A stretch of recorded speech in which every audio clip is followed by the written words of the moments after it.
Selamat datang di podcast Melek Hukum, obrolan santai tentang peristiwa hukum. Dengan restorasi jasib dan restorasi jasibnya diterima oleh penyidik, maka perkara ini diterbitkan. Nah, Pak, kali ini pembahasannya nih lebih menarik lagi nih. Jadi kaitannya sama case-nya Egy Sujana terkait dengan tudingan masalah ijazah palsu Jokowi. Nah, dan itu pun kemarin ada berita bahwa mengatakan hasil dari press release-nya Jokowi, Egy Sujana mendatangi kan gitu untuk pengajuan restorasi justice. Nah, ini kita perlu kita kaitkan nih dengan pembaharuan KUHP. Itu sebenarnya seperti apa sih mekanisme pengajuan untuk restorasi justice itu sendiri? Memang kemarin kita dihebohkan gitu, seolah-olah pertama dihubungkan dengan KUHP yang baru di situ, dan KUHP juga tentunya di situ ada istilah restoratif justice ya.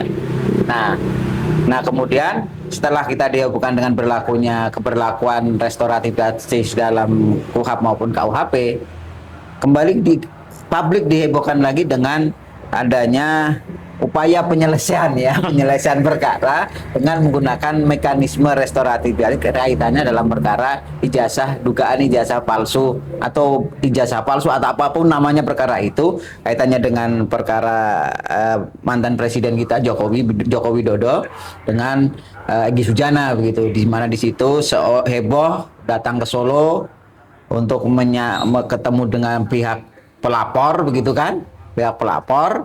Kemudian sampai di situ ada upaya-upaya yang dalam tanda kutip kita belum tahu sebenarnya apa begitu. Ada yang sampai di media kan, ada upaya penggunaan mekanisme restoratif justice dalam penyelesaian perkara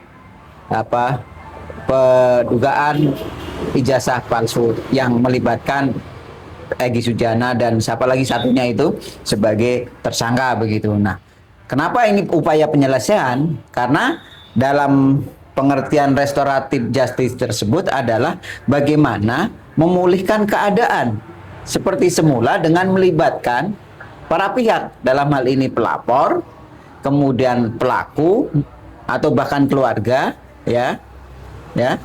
seluruh pihak ini agar dengan tujuan memulihkan keadaan sebagaimana seperti semula. Seperti semula maksudnya sebelum terjadinya peristiwa pidana. Nah, ini akhirnya kan perkara menjadi selesai begitu. Ini konteks yang dipahami istilahnya keadilan restoratif yang ada di dalam KUHP yang baru kita. Nah, kemudian menjadi pertanyaan, apakah benar kedatangan mereka ini, Egy Sujana ke Solo ini menemui pelapornya begitu kan?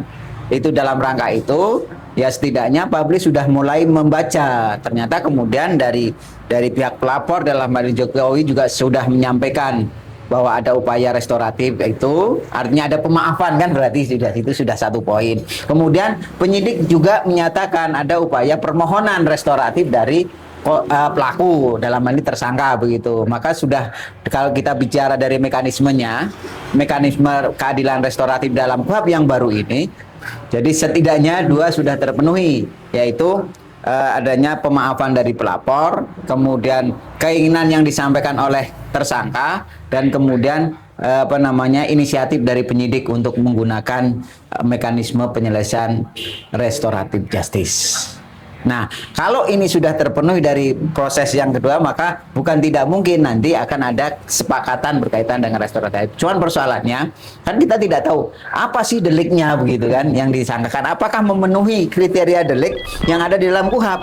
Karena restoratif di dalam KUHP ini terbatas kepada delik-delik delik pidana yang ancaman hukumannya maksimal 5 tahun. Ya kan? Kemudian dendanya kategori 3. Kalau denda kategori 3 itu 200 juta, 50 juta. Jadi kan di pidana denda KUHP sekarang kita itu mengatur istilah pidana denda. Yang pertama dari kategori 1 sampai dengan kategori 8. Kategori 1 paling rendah adalah 1 juta, kemudian yang kedua itu 10 juta, 50 juta, 200 juta, sampai yang terakhir yang ke-8 itu adalah 50 miliar. Nah, inilah kategori denda. Nah, dalam hal restoratif justice, tindak pidana yang bisa dilakukan upaya restoratif ini adalah tindak pidana yang ancaman hukumannya maksimal kurang dari 5 tahun atau denda kategori 3 50 juta. Kemudian yang kedua adalah berkaitan dengan setelah denda itu ya merupakan tindak pertama yang dilakukan pertama kali. Bukan pengulangan. Bukan pengulangan. Ya, artinya tindak pertama kali. Yang ketiga adanya pemaafan dari si korban. Nah, syarat-syarat inilah yang secara limitatif diatur di dalam KUHAP kita atau hukum acara kita yang baru begitu. Artinya itu bukan batasan hanya pada delik aduan aja ya, tapi batasannya dari ancaman hukumannya maksimal 5 tahun ataupun kategori denda kategori 3 tadi itu. Kategori 3. Dan yang lebih menariknya lagi, mekanisme restoratif ini juga di situ disebutkan adanya pembayaran ganti rugi atau biaya perawatan, kemudian pemaafan ya. Artinya keadaan-keadaan khusus yang sangat melingkupi ya dari peristiwa pidana dan para pihak ini. Ya kan? Nah, memang kemudian orang akan berargumentasi gitu kan. Bagaimana mungkin kalau kemudian ternyata dari pihak dari ini peristiwa pidananya ini tidak ada korban, apakah bisa direstoratif? Nah, ini persoalan lain begitu kan. Nah, contohnya kayak kerugian negara ya. Nah, memang restoratif secara jelas tidak terhadap tindak pidana tertentu atau tindak pidana berat. Pembunuhan tidak bisa restoratif, ya kan, karena ancamannya lebih dari 5 tahun kan, jelas seperti itu. Nah, memang di dalam KUHAP disebutkan atau di dalam KUHP restoratif itu hanya khusus pada tindak pidana yang kita sebutkan tadi, ancaman hukuman maksimal denda kategori 3 dan maksimal kurang dari 5 tahun gitu. Nah, yang menariknya ini adalah kaitannya dengan pembayaran ganti rugi, biaya-biaya memperbaiki kerusakan. Nah, dalam konteks perkara Egy Sujana itu yang di luaran muncul semacam itu, begitu kan. Artinya bahwa proses ini sudah berjalan dan apakah akan diambil oleh penyidik dan para pihak seluruhnya tadi yang terlibat itu kita serahkan kepada masing-masing pihak. Artinya apa? Ketika ini terjadi, maka terhadap case yang melibatkan si Egy Sujana dengan pihak pelapornya dalam hal ini Joko Widodo, maka dengan sendirinya close kalau memang terjadi kesepakatan restoratif justice di tingkat penyidikan. Kalau semisal itu sudah memenuhi nih, sudah memenuhi dua kriteria tadi bahwa ancaman hukum di bawah 5 tahun ataupun denda kategori 3. Berhak nggak penyidik itu untuk menolak? Ya, kalau mekanismenya ketika kemudian ada seperti itu, maka penyidik lebih kepada, karena prosesnya itu kan harus melibatkan 3 ini. Ketika sudah ada perdamaian, akhirnya mau tidak mau, suka tidak suka, ketika proses syarat objektif ya, kita bicara syarat objektif sudah terpenuhi, ya dengan sendirinya bisa dilakukan itu. Harus dilakukan restoratif gitu. Tapi kalau syarat objektif tidak terpenuhi, maka tidak bisa. Cuman persoalannya siapa yang mengetahui, ya kan? Mengetahui syarat objektif ini gitu lah. Secara teknis misalnya dalam hal penyidikan, ya, secara teknis misalnya dalam hal penyelidikan atau penyidikan ini kan yang menentukan pasalnya itu kan penyidik semuanya, ya kan? Bisa saja kemudian ya dalam tanda kutip kemudian penyidik melakukan proses restoratif dengan mengganti pasalnya. Yang tadinya dilaporkan atau ditersangkakan begini, digantilah pasalnya yang memasuk dalam syarat-syarat objektif. Itu dominis litis dari penyidik, dan ini sangat rentan sekali dengan penyalahgunaan. Inilah yang kekhawatiran kita. Nah, pada case yang lain kemudian kalau bicara pada proses restoratif ini, maka harus dipertanyakan juga gitu kan. Apalagi kita bicara kemudian ada saksi mahkota, ya kan? Bukan tidak mungkin ini, misalnya kasus Egy Sujana ini kan di situ ada bersama-sama dengan tersangka lain begitu kan. Kemudian dengan kebaruan KUHAP dia menyatakan diri, 2 tersangka ini ya menyatakan diri sebagai saksi mahkota. Sebagai saksi mahkota di dalam KUHAP adalah tersangka yang karena untuk kepentingan penyidikan begitu, dia bisa mengungkap peran dari tersangka-tersangka lainnya dengan jaminan keringanan hukuman. Artinya apa? Kalau sebagai menyatakan mendeklar diri sebagai saksi mahkota dalam perkara tersebut, maka kemudian ada kesepakatan yang akan dibangun atau yang dibikin karena kesepakatan pernyataan kesanggupan menjadi saksi mahkota ini, karena restoratif justice-nya ditolak misalnya karena tidak memenuhi unsur objektif dari restoratif tadi, maka kemudian ketika menyatakan diri sebagai saksi mahkota, maka mau tidak mau dia harus mengungkap peran dari tersangka-tersangka lain tersebut.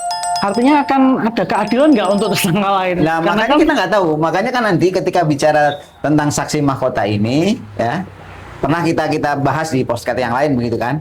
Jadi memang di dalam KUHP baru itu penyelesaian perkara ini, ya, di samping restoratif justice, di situ ada istilah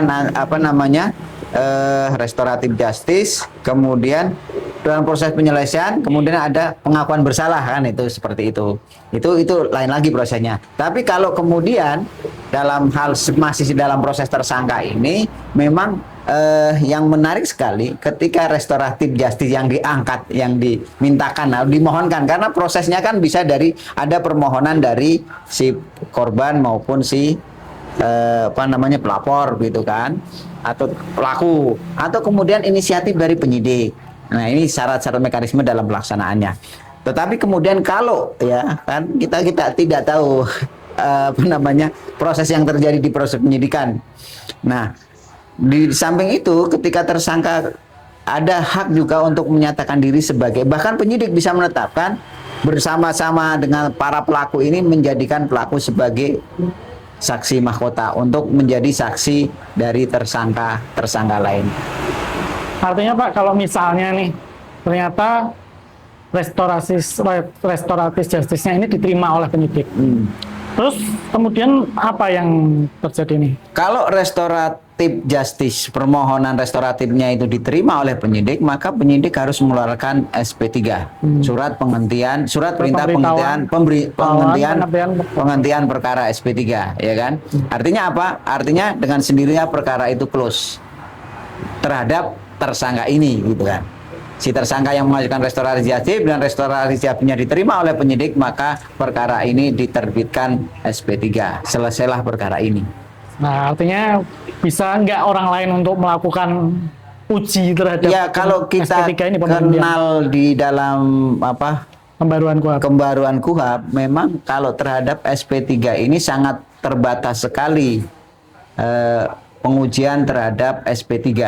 Di situ di dalam KUHP pasal 161 yang baru kalau tidak salah baca saya, itu disebutkan terbatas kepada korban dan penghentian kepada korban atau keluarganya saja setelah pengacaranya.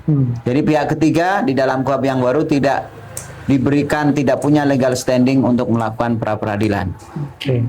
Terus Pak, khusus terhadap penghentian penyidikan. Tetapi kalau penundaan, karena di KUHP baru juga mengatur pra peradilan juga untuk penundaan pemeriksaan atau penundaan proses yang disampaikan oleh penyidik atau penuntut, itu bisa dilakukan upaya pra peradilan. Tetapi khusus untuk SP3 ini terbatas kepada pihak-pihak tadi. Oh, artinya hanya SP3 aja. SP3 saja kalau yang dibatasi. lain penetapan tersangka dan lain sebagainya itu berhak orang pihak ketiga. Belum, kita di dalam KUHP baru nggak ada aturannya. Jadi tidak ada nomenklaturnya. Pertanyaannya kenapa di SP3 terhadap SP3 ini peradilannya dibatasi seperti itu di dalam KUHP? What happened begitu kan? Nah Pak, kalau terkait dengan restorasi justice ini, apakah hanya pada tahap di tingkat kepolisian aja atau memang ini di tiap tingkatan peradilan bisa? Kalau di dalam proses di dalam KUHP, restoratif justice itu sudah bisa dilakukan sejak proses penyelidikan, penyidikan, penuntutan, bahkan pemeriksaan pengadilan. Nah, yang menjadi kekhawatiran masyarakat kita, atau apalagi kemudian teman-teman yang paham ya, akademisi hukum, itu menjadi pertanyaannya kenapa restoratif justru muncul pada saat penyidikan, mulai sadar penyelidikan. Karena apa? Karena penyelidikan kan proses bagaimana mencari sebuah peristiwa menjadi pidana atau tidak. Artinya ketika ada laporan atau aduan kepada penegak hukum, dalam hal ini polisi, ya kan, penyidik gitu, belum ada tindak pidananya, belum bisa ditentukan. belum tahu bahwa ini suatu tindak pidana atau bukan, kan seperti itu. Nah, kemudian dengan mekanisme tadi, orang yang dilaporkan ke polisi atau ke penyidik gitu, kemudian ditakut-takuti dalam tanda kutip ya, diberitahukan bahwa pasalnya ini sudah bisa restorasi, sudah terjadilah proses restorasi baik melalui si ada tadi pelapor atau pelaku, ya kan, atau atas inisiatif dari penyidik untuk melakukan penawaran terhadap proses restorasi yang belum diketahui tindak pidananya. Nah, ini kan akhirnya kemudian kalau kita bicara tadi restorasi kan harus ada syarat-syarat pemenuhan ganti rugi, pembayaran biaya dan lain sebagainya, itu ya akhirnya mau tidak mau kita akan lebih pada kondisi material. Jadi bahwa laporan polisi itu nantinya akan sangat bergantung dengan kesepakatan secara perdata. Oke. Ini yang berbahaya ketika kemudian restoratif itu dimulai di tingkat penyelidikan. Meskipun itu di penyidikan maupun di penuntutan sampai di pemeriksaan pengadilan itu tetap bisa diajukan. Terbuka untuk restoratif. Artinya ini proses sidang masih berjalan, tiba-tiba ada permohonan pengajuan restoratif justice dan tercapai kesepakatan bisa dilakukan. Sepanjang syarat objeknya tadi, objektif perkaranya terpenuhi. Jadi bukan kategori 3 dendanya dan maksimal ancaman pidananya 5 tahun. Maka itu bisa dilakukan restoratif di seluruh tingkat pemeriksaan perkara. Baik, mungkin ini yang bisa kita sampaikan terkait dengan materi restorasi justice ini. Mungkin sebelum ditutup Pak, ada yang bisa mau disampaikan? Ya, sebagai sebuah kebaruan, restoratif justice itu idealisnya kalau menurut pemahaman kita selaku orang yang sedikitnya tahu ya, artinya kita semuanya sebenarnya tahu begitu. Tapi secara logik begitu, akal sehat itu restoratif justice itu sungguhnya kalau kita bicara idealismenya ya hanya di pemeriksaan persidangan saja.